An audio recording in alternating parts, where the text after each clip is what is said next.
without doubt, the place I just mentioned, Tozar and Kebili in the south, and in particular the Shut El Jarid, and the two oases, Shubika and Tamerza. They are the most unusual parts of Tunisia. I've traveled many places around the world. I have never seen anything like that desert landscape anywhere else. We have in India two deserts. We have a desert in Rajasthan, which is something like your desert, and we have a high altitude desert. It's a cold desert in Ladakh, which is also very unusual because it has, Buddhist monasteries and Buddhist temples, so the topography is a little different, but what you have in the south, in your desert, is just very unusual. I've never seen that kind of topography anywhere.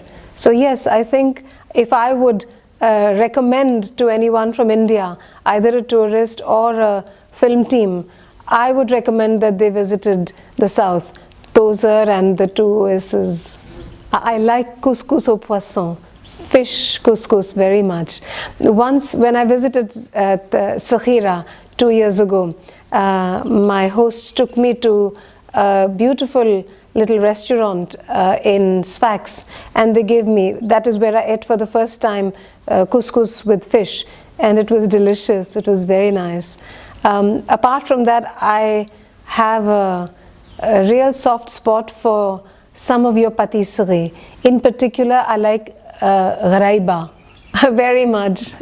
It's something like one sweet we make in India, besan ke laddu. I will maybe have you taste it and you will see how close they are in taste to each other. But I think that your gharaiba is better. We have to increase people-to-people contacts. That has started already. Post-revolution, there has been a large upswing in the number of people traveling between our countries, from here to India and from India to here.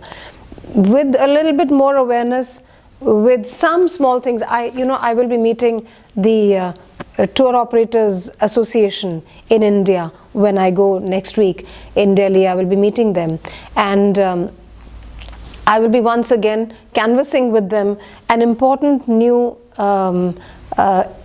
gesture that has been made to us by the government of Tunisia. In October last year, the Tunisian government announced exemption from visa for Indians traveling in groups of more than 20. So this is also not very widely known in India, though we are trying to make it better known. But when I meet the Tour Operators Association this time, I will canvass this further and explain to them that this is a gesture and we should take advantage of it.